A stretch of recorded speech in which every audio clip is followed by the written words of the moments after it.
Hello everyone, welcome to chemistry by Sushil Kumar Jangid. अब हम booster dose व final revision for board exam 2024 वाली series में ले रहे हैं चैप्टर नंबर 8 एल्डिहाइड, कीटोन व कार्बोक्सिलिक अम्ल। चैप्टर वैसे बहुत लेंथी है, लेकिन हम इसको जो इंपॉर्टेंट टॉपिक है उसी पर बेस करके पढ़ेंगे। तो हम ले रहे हैं एल्डिहाइड, कीटोन व कार्बोक्सिलिक अम्ल। इसमें सबसे पहले हम बात करेंगे एल्डिहाइड और कीटोन की। तो यहां वर्ड आता है कार्बोनिल यौगिक।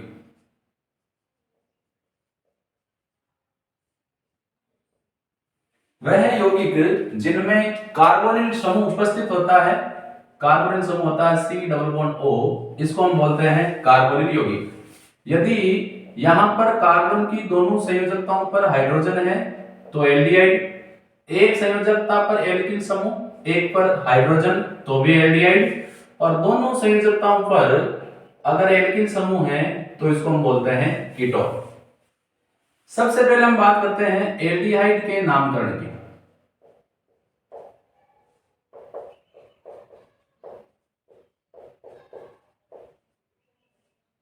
एल्डिहाइड का नाम दो प्रकार से होता है। पहला होता है सामान्य। एल्डिहाइड का जो सामान्य नाम है वो कार्बन की संख्या प्लस आगे हम लगाते हैं एल्डिहाइड। कार्बन की संख्या अगर एक है तो फॉर्म, दो है तो एसिड, तीन है तो प्रोपियन, चार है तो ब्यूटेन और पांच के लिए लगता है वेलिन प्लस एल्डिहाइड। दूसरा नाम है इसका आईयूपीएसी। आईयूपीएसी नाम में एल्केन को एल्केन के रूप में लिखते हैं और एल्डिहाइड के लगता है एल। साथ में पढ़ेंगे तो हो जाएगा एल्केनेट, जैसे मेथेनेट, एथेनेट, प्रोपेनेट। दूसरा जो नामकरण है वो है कीटोन का।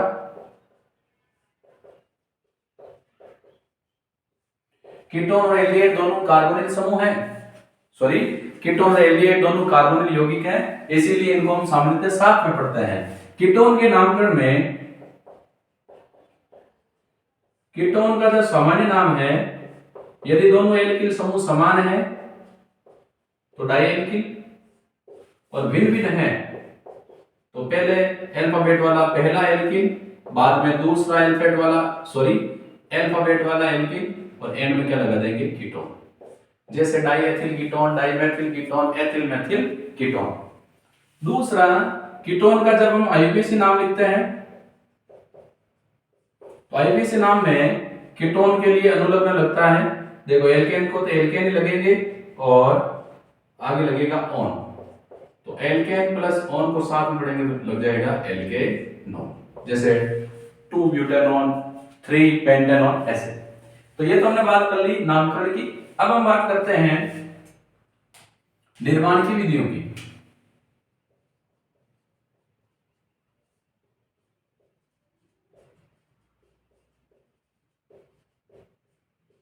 पहले हम एल्डिहाइड और कीटोन दोनों की पढ़ेंगे, फिर दोनों की स्पेसिफाई कुछ रिएक्शन लेंगे।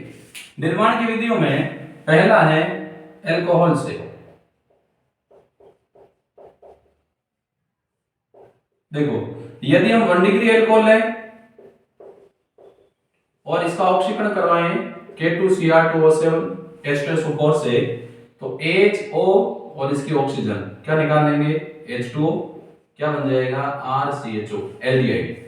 और अगर यही 1 डिग्री अल्कोहल लें और इसको कॉपर की उपस्थिति में गर्म करें तो यहां भी हाइड्रोजनीकरण हो जाएगा, एक H यहां से, एक H यहां से, H2 निकल जाएगी और बन जाएगा RCHO। यानी 1 डिग्री अल्कोहल के ऑक्सीकरण या भी हाइड्रोजनीकरण से हमें एल्डिहाइड प्राप्त होता है। अगर हम 2 डिग्री अल्कोहल लें और अगर इसका ऑक्सीकरण करवाएंगे तो यहाँ की H, यहाँ की H और ऑक्सीकरण वाली ऑक्सीजन H2O, बाकी बच जाएगा RC≡OR, कीटोन। और इसको अगर हम कॉपर की उपस्थिति में गर्म करें तो एक हाइड्रोजन यहां से, एक यहां से, RCOR, क्या बन जाएगा कीटोन। तो 1 डिग्री अल्कोहल के ऑक्सीकरण से एल्डिहाइड, 2 डिग्री अल्कोहल के ऑक्सीकरण से कीटोन। इसी प्रकार 1 डिग्री अल्कोहल के विहाइड्रोजनीकरण से एल्डिहाइड और 2 डिग्री के विहाइड्रोजनीकरण से कीटोन प्राप्त होता है। अगला है, ये भी इंपॉर्टेंट है, एल्कीन के ओजोनी अपघटन से। एल्कीन की अभिक्रिया ओजोन से करवाने पर ओजोनाइड प्राप्त होता है, जो जिंक व हाइड्रोजन पेरोक्साइड की उपस्थिति में अपघटित होकर कार्बोनिल यौगिक देता है। देखो एल्कीन, इसकी रिएक्शन ओजोन से करवाएंगे तो ये ओजोनाइड बना लेगी, कार्बन कार्बन, एक ऑक्सीजन, दोनों जुड़ेंगे, एक ऑक्सीजन से ये, एक ऑक्सीजन से ये, और यहाँ बॉन्ड, ये बन गया ओजोनाइड। ओजोनाइड का क्या होगा, वाइस शेल में बंद विखंडन, तो CO, और इस तरफ भी क्या है CO, दो कार्बोनिल यौगिक प्लस इस ऑक्सीजन को जिंक ले जाएगा, बना लेगा जिंक ऑक्साइड। अब यहाँ पर जैसे जैसे अलग अलग हाइड्रोजन और एल्कीन समूह लेंगे वैसे वैसे हमें अलग अलग कार्बोनिल यौगिक भी प्राप्त हो जाएंगे। इसके बाद रोजेनमुंड अपचयन,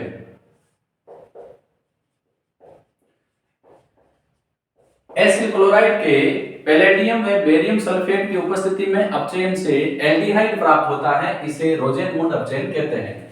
रोजेनमुंड अपचयन से केवल एल्डिहाइड ही प्राप्त होते हैं। तो देखो ये एसिल क्लोराइड, इसका हाइड्रोजनीकरण करेंगे, उत्प्रेरक पैलेडियम और उत्प्रेरक विष के रूप में ले रहे हैं बेरियम सल्फेट, बॉन्ड यहां से एक H यहां एक यहां, तो RCOH, RC double bond OH plus HCl, क्या बन गया एल्डिहाइड।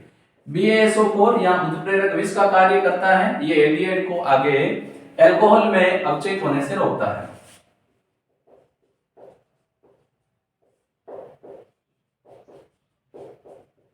स्टीफेन अभिक्रिया, एल्किल नाइट्राइल का टिन व एल्किल नाइट्राइल का HCl व टिन क्लोराइड द्वारा अपचयन करवाने पर हमें एल्डिहाइड प्राप्त होता है, इसे स्टीफेन अभिक्रिया कहते हैं।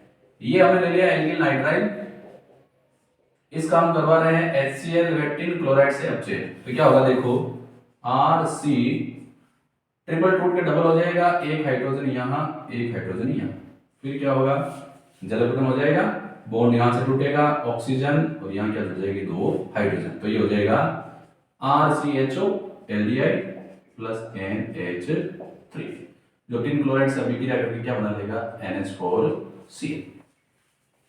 अगली रिएक्शन है इटार्ट अभिक्रिया,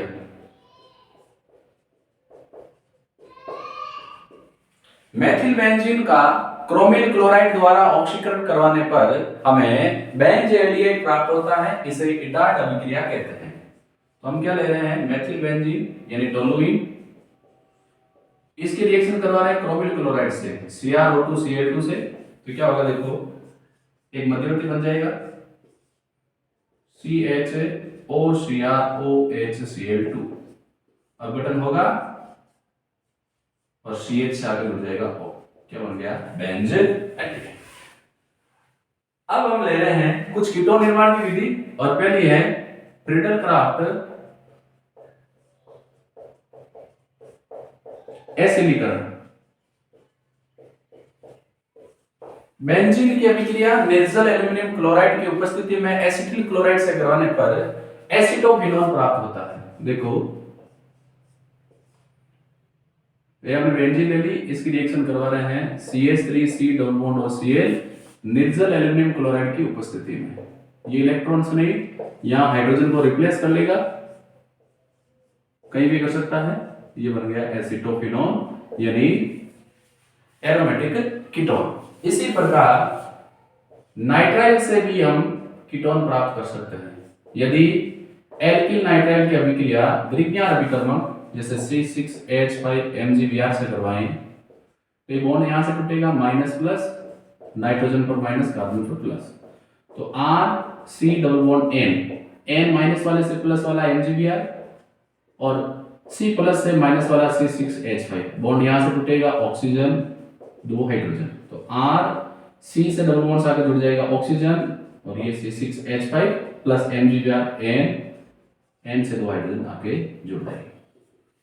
इसी प्रकार हम कीटोन को एसिल क्लोराइड से भी प्राप्त कर सकते हैं। एसिल क्लोराइड की अभिक्रिया डाई एल्किल कैडमियम से करवाते हैं, यहां से टूटेगा माइनस प्लस, तो R C double bond O से आकर जुड़ जाएगा माइनस वाला आर और सी डी के साथ जुड़ जाएंगे दो क्लोरीन, क्या बन जाएगा कीटोन। तो इस प्रकार हम एल्डिहाइड और कीटोन को बना सकते हैं। एल्डिहाइड और कीटोन के निर्माण की विधियों के बाद सेकंड टॉपिक आता है इनके रासायनिक गुण। एल्डिहाइड और कीटोन दोनों ही नाभिक स्नेही योगात्मक अभिक्रिया देते हैं। इसका कारण क्या है? कार्बोनिल समूह में कार्बन और ऑक्सीजन का बंध ध्रुवित हो जाता है, परिणाम स्वरूप ऑक्सीजन पर आंशिक ऋणावेश और कार्बन पर आंशिक धनावेश आ जाता है। कार्बन पर धनावेश के कारण यह नाभिक स्नेही के योग के लिए एक उत्तम केंद्र बन जाता है। तो हम ले रहे हैं नाभिक स्नेही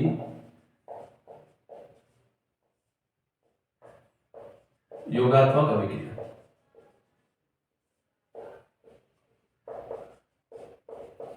कार्बोनिल समूह में कार्बन ऑक्सीजन बंध ध्रुवित होता है, परिणाम स्वरूप कार्बन पर आंशिक धनावेश और ऑक्सीजन पर आंशिक ऋणावेश आ जाता है। परिणाम स्वरूप कार्बन पर नाभिक स्नेही अटैक करता है पहले और फिर ऑक्सीजन पर करेगा इलेक्ट्रॉन स्नेही और हमें योगोत्पाद प्राप्त हो जाता है। तो कार्बोनिल समूह नाभिक स्नेही योगात्मक अभिक्रिया क्यों देते हैं? क्योंकि कार्बन ऑक्सीजन बंध विद्युत ऋणता में अंतर के कारण ध्रुवित हो जाता है, परिणाम स्वरूप कार्बन पर धनावेश आता है। अतः नाभिक स्नेही आक्रमण कर नाभिक स्नेही योगात्मक अभिक्रिया देते हैं। अब बात करते हैं नाभिक स्नेही योगात्मक अभिक्रियाओं के प्रति कार्बोनिल यौगिकों की अभिक्रियाशीलता। देखो, कार्बन पर जितना अधिक धनावेश आएगा, यानी इसको जितनी भूख लगेगी, आने वाला नाभिक स्नेही उतनी ही तेजी से अटैक करेगा और जितनी तेजी से अटैक करेगा रिएक्शन उतनी ही ज्यादा दी जाएगी। अब देखो, यदि कार्बोनिल समूह से ऐसे समूह जुड़े हो जो इलेक्ट्रॉन दाता हो, जैसे एल्किल समूह, ये इलेक्ट्रॉन दाता समूह कार्बन को इलेक्ट्रॉन देंगे, परिणाम स्वरूप कार्बन पर ऋणावेश आएगा, धनावेश में कमी, तो क्रियाशीलता क्या होगी? घटेगी। लेकिन यदि इलेक्ट्रॉन विकर्षी यानी इलेक्ट्रॉन ग्राही समूह जुड़े हो, जैसे मान लो यहां CH जुड़ा हुआ है या हाइड्रोजन है, तो क्लोरीन इलेक्ट्रॉन आकर्षित समूह है, परिणाम स्वरूप कार्बोनिल समूह के कार्बन से इलेक्ट्रॉन आकर्षित करेगा, तो कार्बन पर धनावेश में वृद्धि होगी, तो क्रियाशीलता क्या होगी? बढ़ेगी।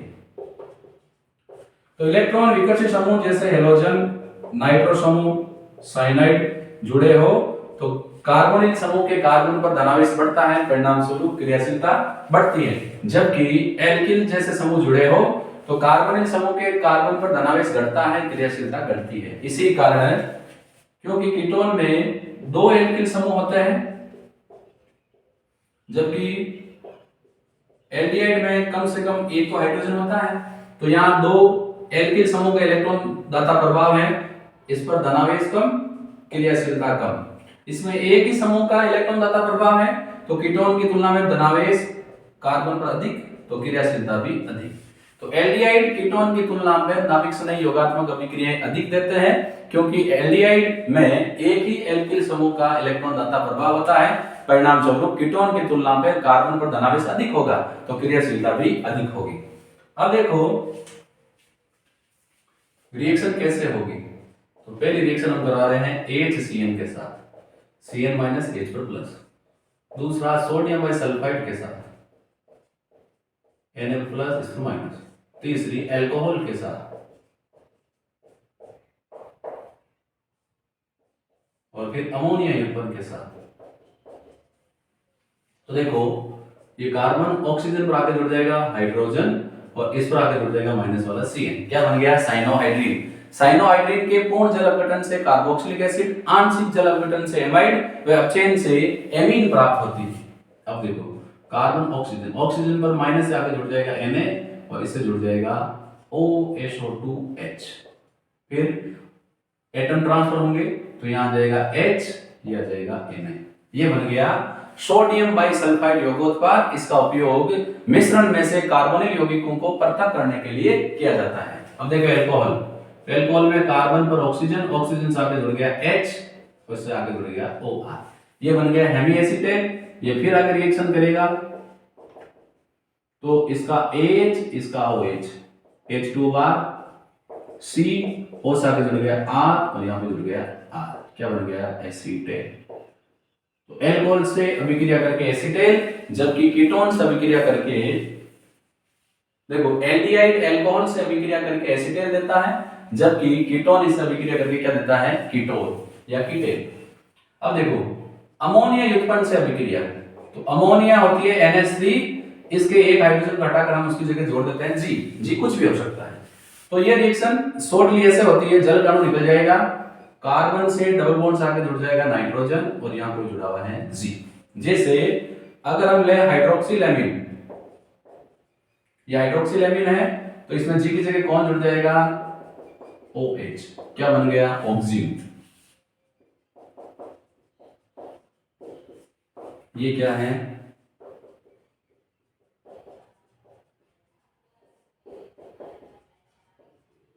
ऐसे ही हाइड्रोजीन NH2, ये है हाइड्रोजीन, तो यहाँ N से आगे कौन जुड़ जाएगा NH2, ये हो गया हाइड्रोजोन। फिर है H2N NH फेनिल रिंग, ये है फेनिल हाइड्रोजीन, तो यहाँ नाइट्रोजन से आके कौन जुड़ जाएगा, यहां से तो गया, यहाँ पे जुड़ जाएगा NH फेनिल रिंग, ये बन गया फेनिल हाइड्रोजोन। ऐसे ही 2,4 डाइनाइट्रो फेनिल हाइड्रोजीन, 2 पर नाइट्रो 4 पर नाइट्रो, तो यहां G की जगह कौन है NH फेनिल रिंग, 2 पर नाइट्रो 4 पर नाइट्रो, बन जाएगा 2,4 डाइनाइट्रो फेनिल हाइड्रोजोन। एक है सेमी कार्बोजाइड,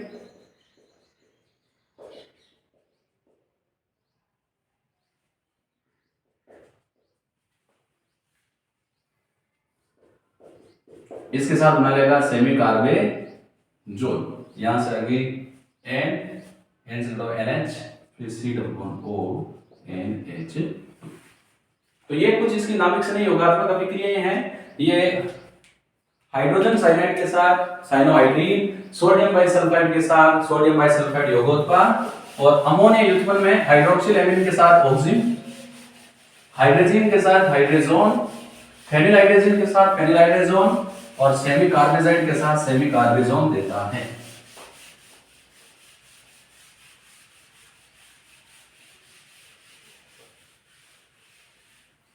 अब हम इनकी कुछ स्पेशल रिएक्शन की बात कर रहे हैं, और स्पेशल रिएक्शन में नंबर 1 नाम आ रहा है अपचयन। अपचयन में पहला है क्लीमेंसन और दूसरा है वुल्फ-किस्नर। कार्बोनिल यौगिकों का अपचयन जिंक अमलगम व HCl से करवाने पर एल्केन प्राप्त होती है, या कार्बोनिल यौगिक मेथिलीन समूह में बदल जाता है। इसी प्रकार कार्बोनिल यौगिकों का अपचयन हाइड्रोजीन व एथिलीन ग्लाइकोल की उपस्थिति में करवाने पर भी हमें एल्केन प्राप्त होता है, इसे वुल्फ-किस्नर अपचयन कहते हैं। तो क्लीमेंसन में कार्बोनिल यौगिकों का हम अपचयन करेंगे जिंक अमलगम और HCl से, तो बॉन्ड यहां से टूटेगा, एक H यहां, दूसरा यहां, तीसरा यहां, चौथा यहां, यानी C से आगे जुड़ गए 2 CH2 और अलग क्या हो गया H2O। यदि हम यहां H लेंगे तो क्या बन जाएगा मेथेन। इसी प्रकार कार्बोनिल यौगिकों का अपचयन हाइड्रोजीन से करवाने पर यह हाइड्रोजीन H2 और O निकल जाएगा, बन जाएगा C+N NH2, ये बन गया हाइड्रोजोन। और ये एथिलीन ग्लाइकोल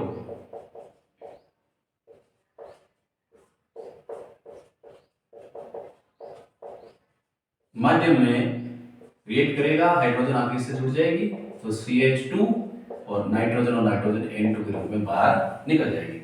इसी प्रकार यदि हम एल्डिहाइड और कीटोन के ऑक्सीकरण की बात करें, तो एल्डिहाइड ऑक्सीकरण द्वारा कार्बोक्सिलिक अम्ल देता है, जबकि कीटोन ऑक्सीकरण द्वारा कार्बोक्सिलिक अम्ल का लवण देता है।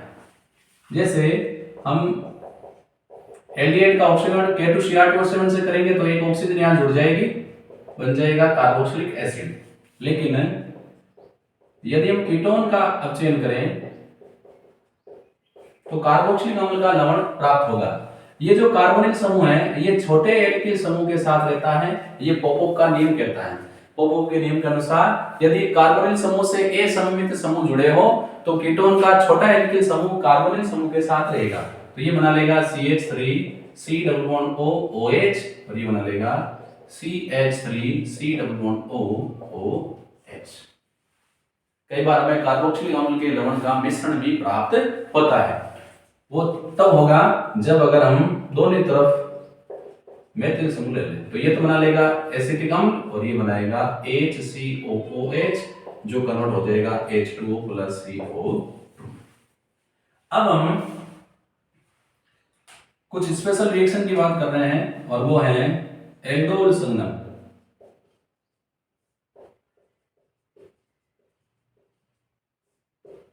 अल्फा हाइड्रोजन युक्त एल्डिहाइड व कीटोन तनु NaOH के साथ अभिक्रिया कर बीटा हाइड्रोक्सी कार्बोनिल यौगिक देते हैं जिनके जिनके निर्जलीकरण से अल्फा बीटा असंतृप्त कार्बोनिल यौगिक प्राप्त होते हैं। कैसे होगा देखो, जैसे मैं ले रहा हूं एसिड एल्डिहाइड, ये पहला अणु, इसकी अभिक्रिया एसिड एल्डिहाइड के दूसरे अणु के साथ, ये अल्फा कार्बन इसके हाइड्रोजन पार्टिसिपेट करेगी, ये ऑक्सीजन बन के इलेक्ट्रॉन लेके जाएगा, हाइड्रोजन आएगा यहां तो कार्बन अटैक करेगा कार्बोनिल कार्बन। तो CH3 इस C से जुड़ा H, यहां O से आगे जुड़ गई H, आगे है CH2 CHO। अब क्या होगा, यहां से OH यहां से H, गर्म करेंगे जल बाहर निकल जाएगा, CH3 CH डबल बॉन्ड बन जाएगा CH CHO। क्या बन गया, अल्फा बीटा असंतृप्त एल्डिहाइड। यदि एल्डोल संघनन अभिक्रिया भिन्न भिन्न एल्डिहाइड या कीटोन अणुओं के मध्य हो तो होने वाली अभिक्रिया क्रॉस एल्डोल संघनन कहलाती है। इस अभिक्रिया में हमें विभिन्न प्रकार के उत्पादों का मिश्रण प्राप्त होता है। अगली जो रिएक्शन है इनकी वो है केनिज़रो अभिक्रिया।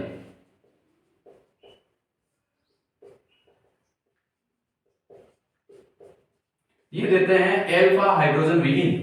अल्फा हाइड्रोजन विहीन एल्डिहाइड या कीटोन को सांद्र सार की उपस्थिति में अल्फा हाइड्रोजन विहीन एल्डिहाइड व कीटोन को सांद्र सार की उपस्थिति में गर्म करने पर हमें अल्कोहल व कार्बोक्सिलिक अम्ल का लवण प्राप्त होता है। तो देखो, जैसे मैं ले लेता हूं फॉर्मल्डिहाइड, तो फॉर्मल्डिहाइड के दो अणु रिएक्शन करेंगे सांद्र सार जैसे NaOH से, तो क्या होगा, एक से बन जाएगा अल्कोहल यानी मेथनॉल और दूसरे से बन जाएगा कार्बोक्सिलिक अम्ल का सोडियम लवण।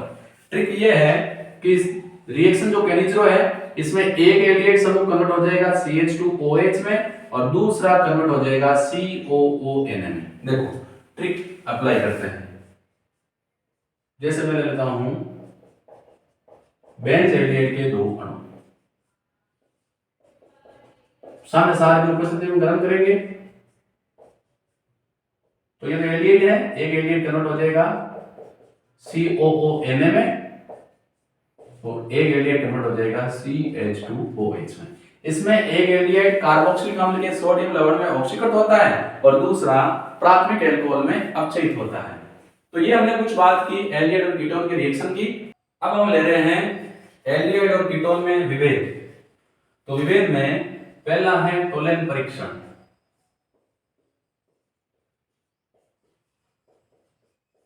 और दूसरा है फेलिंग परीक्षण।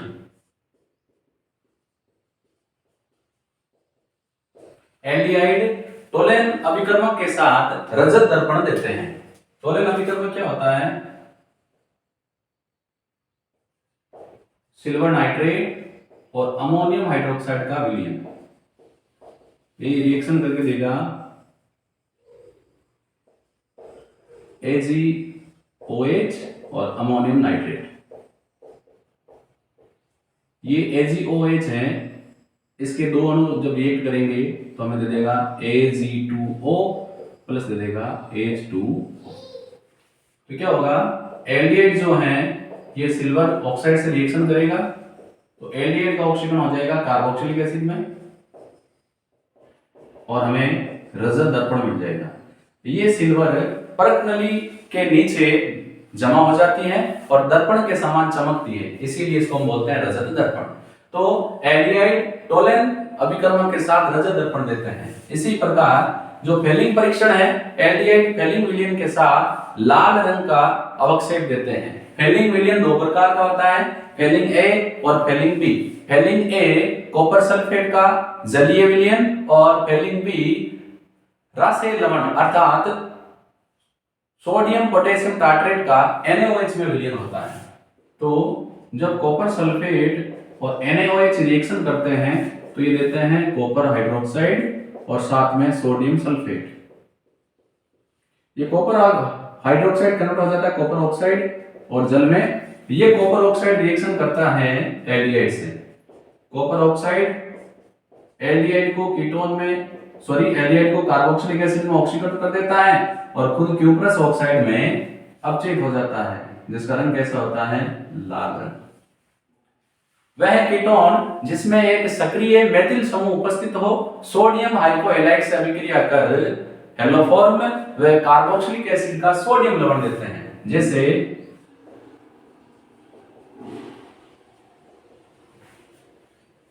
मान लो हम इस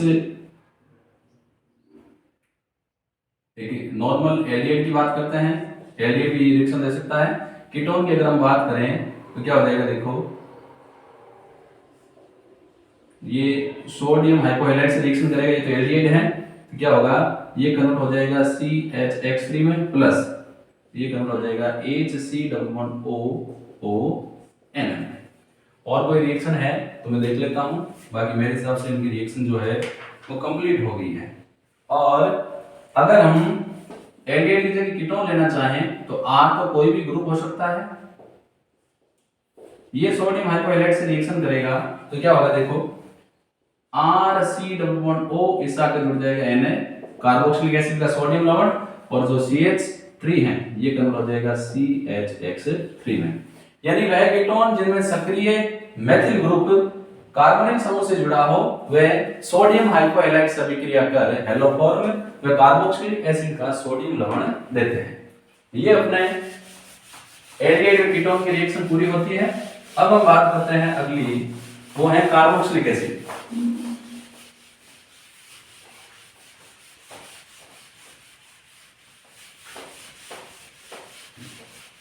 ये क्या है? देखो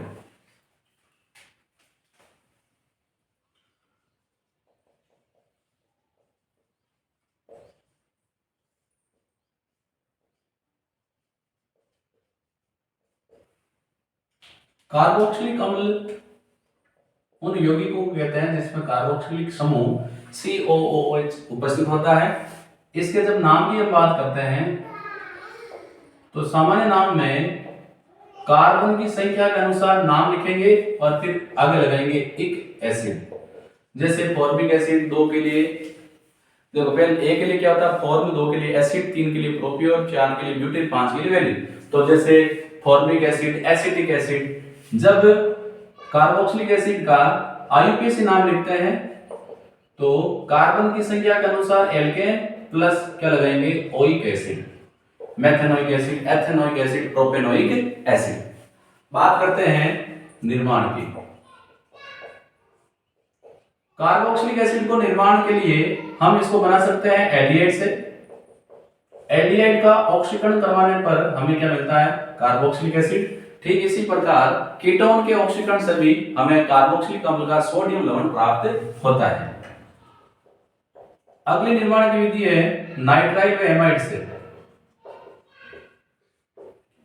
नाइट्राइल की अभिक्रिया जल से करवाने पर एमाइड प्राप्त होगा। देखो N पर माइनस C पर plus H plus OH minus, तो RC11N, N माइनस वाले से प्लस वाला H और इस प्लस वाले से OH। ये हाइड्रोजन जाएगा यहाँ, डबल बॉन्ड आएगा यहाँ, तो ये RC डबल बॉन्ड बन गया। NH था, हाइड्रोजन आए तो 2, इसका करवा दो चलो बेटा, बॉन्ड यहाँ से माइनस प्लस, प्लस पर OH माइनस पर H, तो बन गया RC डबल बॉन्ड OH। तो नाइट्राइल से भी बना सकते हैं, एमाइड से भी कार्बोक्सिलिक एसिड बना सकते हैं। इसके अलावा कार्बोक्सिलिक एसिड हम एस्टर व एनहाइड्राइड से भी बना सकते हैं। देखो एस्टर होता है RC≡OR, इसका चलक गठन करेंगे H प्लस OH माइनस, तो यहाँ माइनस प्लस H OH बन गया RC≡OH और R को साथ जुड़ गया H। इसी प्रकार अगर एनहाइड्राइड लें तो RC≡OR anhydride, suppose group bond यहां से टूटेगा तो माइनस प्लस इस पर OH और इस पर क्या है H, तो हमें कार्बोक्सिलिक एसिड प्राप्त हो जाएगा। अगर R की जगह अलग अलग ले तो हमें कार्बोक्सिलिक अम्ल का मिश्रण भी प्राप्त हो जाता है। तो कार्बोक्सिलिक एसिड को बनाने के लिए एल्डिहाइड ले सकते हैं, नाइट्राइल एमाइड ले सकते हैं, एस्टर ले सकते हैं, एनहाइड्राइड ले सकते हैं। इसके अलावा हम बात करते हैं अगली, वो है अम्लीय गुण। कार्बोक्सिलिक अम्ल जो है, ये एक अच्छा सवाल बनता है, वो फिनोल से अधिक अम्लीय होते हैं।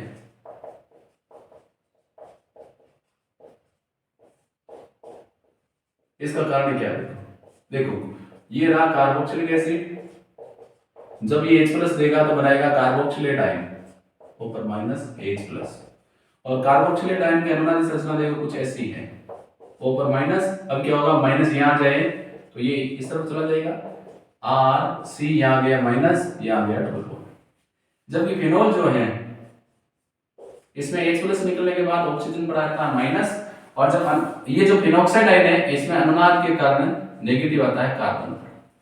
तो कार्बोक्सिलिक अम्ल इसलिए फिनोल से अधिक अम्लीय होता है क्योंकि कार्बोक्सिलिक अम्ल में H+ निष्कासन के बाद बना कार्बोक्सिलेट आयन जो है इसमें ऋणावेश अधिक विद्युत ऋणी ऑक्सीजन पर होता है, अतः स्थायी है। जबकि फिनोल में एक अनुनादी संरचना के अलावा बाकी सभी अनुनादी संरचना में ऋणावेश कम विद्युत ऋणी कार्बन पर होता है। सेकंड, कार्बोक्सिलेट आयन की अनुनादी संरचना में ऋणावेश अधिक विद्युत ऋणी ऑक्सीजन पर विस्थापित है, जबकि फिनोक्साइड आयन में कम विद्युत ऋणी कार्बन पर विस्थापित है। तो क्योंकि यहां पर ऋणावेश अधिक विद्युत ऋणी ऑक्सीजन पर विस्थापित है इसीलिए अधिक स्थायी होगा, तो अम्लीय गुण भी अधिक दिखाया जाएगा। अब है कार्बोक्सिलिक अम्ल की अम्लीयता पर प्रतिस्थापियों का प्रभाव। तो एक तो होता है इलेक्ट्रॉन आकर्षी समूह जो इलेक्ट्रॉन आकर्षित करते हैं, जैसे साइनाइड, नाइट्रो, हैलोजन। दूसरा होता है इलेक्ट्रॉन दाता समूह यानी विकर्षी, जैसे एल्किल समूह। देखो अगर ये कार्बोक्सिलेट आयन है, यहां पर इलेक्ट्रॉन डोनेटिंग ग्रुप उपस्थित है यानी इलेक्ट्रॉन दाता समूह जुड़े हैं, तो ये क्या करेंगे, ये कार्बन को इलेक्ट्रॉन देंगे, परिणाम स्वरूप कार्बोक्सिलेट आयन की जो ऋणावेश है इसमें वृद्धि होगी, अर्थात अम्लता क्या होगी, घटेगी। लेकिन यदि कार्बोक्सिलेट आयन से इलेक्ट्रॉन ग्राही समूह यानी इलेक्ट्रॉन विड्रॉइंग ग्रुप जुड़े हो, तो electron withdrawing group carboxylate ion से इलेक्ट्रॉन आकर्षित करेंगे, परिणाम स्वरूप कार्बोक्सिलेट आयन का ऋणावेश इलेक्ट्रॉन ग्राही समूह पर विस्थापित हो जाएगा, कार्बोक्सिलेट आयन का स्थायित्व बढ़ेगा, तो अम्लता भी क्या होगी, बढ़ेगी। तो कार्बोक्सिलिक अम्ल से इलेक्ट्रॉन ग्राही समूह जुड़े होने पर अम्लता बढ़ती है क्योंकि कार्बोक्सिलेट आयन का स्थायित्व बढ़ता है, जबकि इलेक्ट्रॉन दाता समूह जुड़े होने पर अम्लता घटती है क्योंकि कार्बोक्सिलेट आयन का स्थायित्व घटता है। अब हम बात कर रहे हैं कार्बोक्सिलिक अम्ल की रिएक्शन की। पहली है हेल होलार्ड जेलिंस्की अभिक्रिया।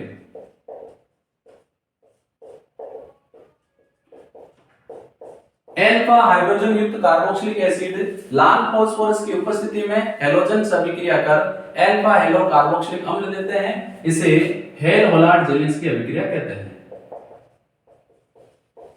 कार्बोक्सिलिक अम्ल से जुड़ा कार्बन अल्फा और यहां पर अल्फा हाइड्रोजन है, ये हैलोजन से रिएक्शन करेगी रेड फास्फोरस की उपस्थिति में, H की जगह आ जाएगा X COOH और दूसरा हाइड्रोजन और X मिलकर बना लेंगे HX। ये क्या बन गया, अल्फा हेलो कार्बोक्सिलिक एसिड। दूसरी रिएक्शन है कोलवे विद्युत अपघटन।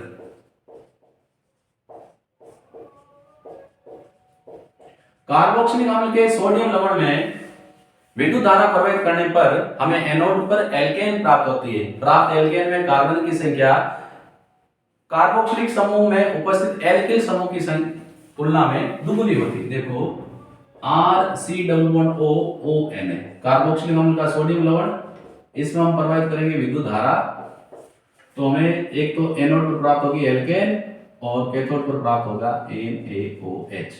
ये एनोड पर जो हमें एल्केन प्राप्त हो रही है, इसमें कार्बन की संख्या एल्किल समूह की तुलना में ठीक डबल होती है। थर्ड रिएक्शन जो है वो है विकार्बोक्सिलीकरण।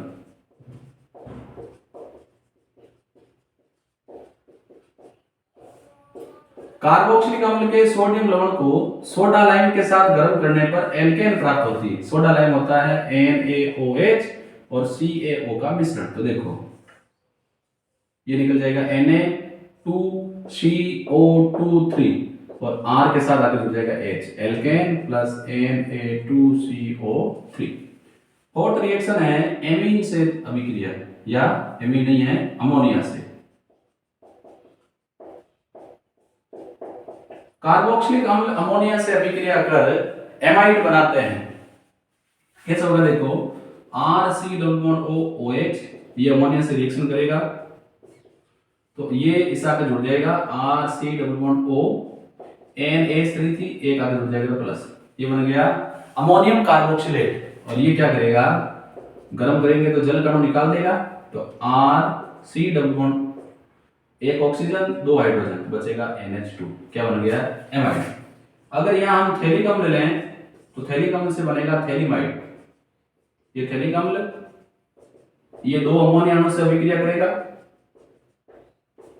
तो बन जाएगा अमोनियम थैलेट, यानी C11ONH4 plus minus C11ONH4 plus minus.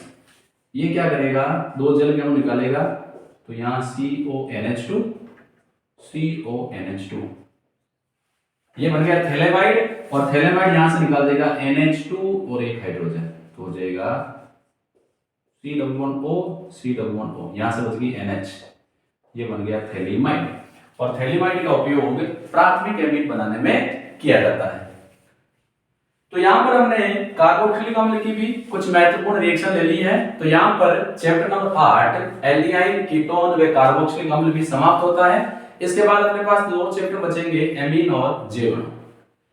कई बच्चे जो वीडियो देख रहे हैं उनको लगता होगा कि सर बहुत ज्यादा स्पीड से पढ़ा रहे हैं, तो रिवीजन जो फाइनल है वो तो ऐसे ही होता है। अगर आपने एक बार पढ़ रखा है तो आपके लिए बहुत ज्यादा बूस्टर डोज या महा बूस्टर डोज साबित होने वाला है। और अगर आपने थोड़ा सा भी पढ़ रखा है तो मेरे हिसाब से आपके लिए हेल्पफुल होगा कि आप बोर्ड एग्जाम में क्वेश्चन आराम से अटेंड कर पाओ। तो हम इसके बाद लेंगे चैप्टर नंबर 9। धन्यवाद।